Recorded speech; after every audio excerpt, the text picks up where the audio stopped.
Hello and welcome to Sonnets for Sleep, where we will be working our way slowly and whispering through the wonderful prose of William Shakespeare. So sit back, relax, close your eyes and enjoy the wordplay of the bard. In today's episode, we will be going through Sonnets 61 through to 70. Let's begin. Sonnet 61. Is it thy will thy image should keep open my heavy eyelids to the weary night? Dost thou desire my slumber should be broken, while shadows like to thee do mock my sight? Is it thy spirit that thou sendest from thee so far from home into my deeds to pry, to find out shames and idle hours in me, the scope and tenure of thy jealousy? Oh no, thy love, though much, is not so great. It is my love that keeps mine eye awake, mine own true love that doth my rest defeat, to play the watchman ever for thy sake. For thee watch I, whilst thou dost wake elsewhere, from me far off, with others all too near. Sonnet 62. Sin of self-love possesseth all mine eye, and all my soul, and all my every part, and for this sin there is no remedy. It is so grounded inward in my heart, methinks no face so gracious is as mine, no shape so true, no truth of such account, and for myself mine own worth to define, as I or other in all worths amount. But when my glass shows me myself indeed, beaten and chopped with tanned antiquity, mine own self-love quite contrary I read, self-loving were iniquity. 'Tis thee, myself, that for myself I praise, painting my age with beauty of thy days. Sonnet 63. Against my love shall be as I am now, with time's injurious hand crushed and o'erworn, when hours have drained his blood and filled his brow with lines and winkles, when his youthful morn hath travelled unto age's steepy night, and all those beauties whereof now he's king are vanishing or vanished out of sight, stealing away the treasure of his spring. For such a time do I now fortify against confounding age's cruel knife, that he shall never come from my memory, my sweet love's beauty, though my lover's life. His beauty shall in these black lines be seen, and they shall live, and he in them still green. Sonnet 64.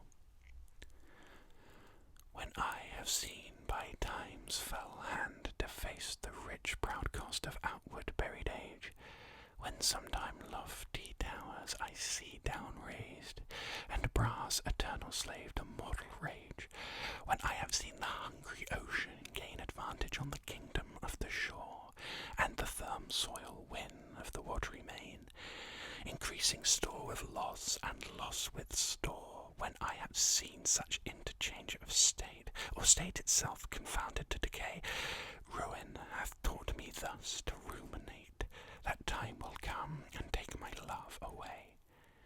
This thought is as a death which cannot choose but weep to have that which it fears to lose. Sonnet 65.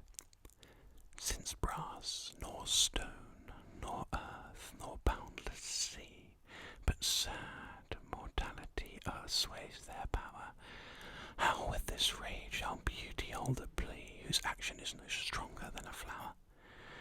Oh, how shall summer's honey breath hold out against the wrackful siege of battering days, when rocks impregnable are not so stout, nor gates of steel so strong, but time decays.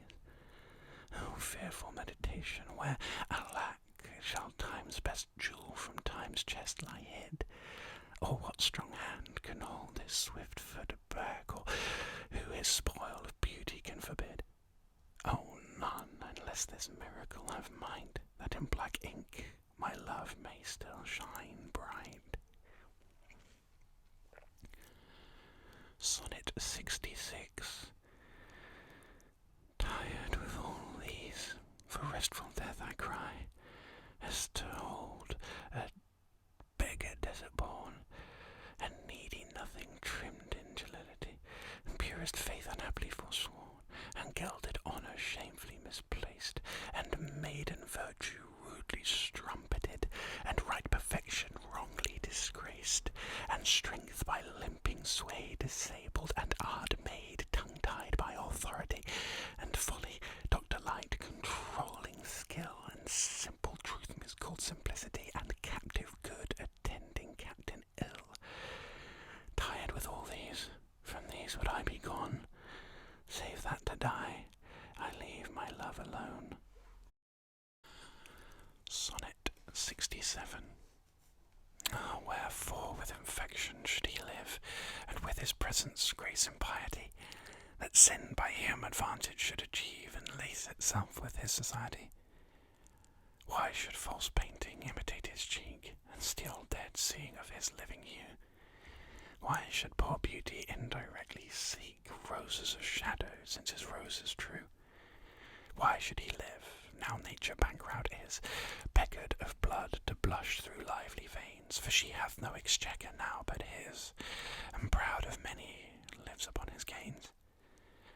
Oh, him she stores to show what wealth she had in days long since, before these last so bad.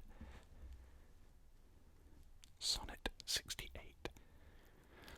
Thus is his cheek the map of days outworn, when beauty lived and died as flowers do now, before these bastard signs of fair were born, or durst inhabit on a living brow. Before the golden tresses of the dead, the right of sepulchres was shorn away, to live a second life on second head. Here beauty's dead fleece made another gay. In him those holy antique hours are seen, without all ornament, itself untrue, making no summer of another's green, robbing no old to dress its beauty new. And him as for a map doth nature store, to show false art what beauty was of yore. Sonnet 69. Those parts of thee that the world's eye doth view want nothing that the thought of hearts can mend. All tongues, the voice of souls, give thee that due, uttering bare truth, even so as foes commend. Thy outward thus with outward praise is crowned, but those same tongues that give thee so thine own in other accents do this praise confound, by seeing farther than the eye hath shown. They look into the beauty of thy mind, and that in guess they measure by thy deeds, then churls their thoughts, although their eyes were kind. To thy fair flower add the rank smell of weeds, but why thy odour matcheth not thy show? The soil is this, that thou dost common grow. Sonnet 70. That thou art blamed shall not be thy defect, for slander's mark was ever yet the fair, the ornament of beauty is suspect, a crow that flies in heaven's sweetest air. So thou be good, slander doth but approve thy work the greater, being wooed of time, for canker vice the sweetest buds doth love, and thou presentest a pure unstained prime. Thou hast passed by the ambush of young days, either not assailed or victor being charged. Yet this thy praise cannot be so thy praise, to tie up envy evermore enlarged.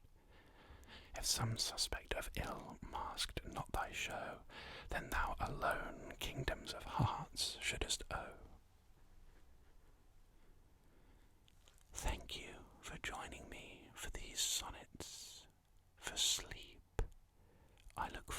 welcoming you next time as we enjoy more wonderful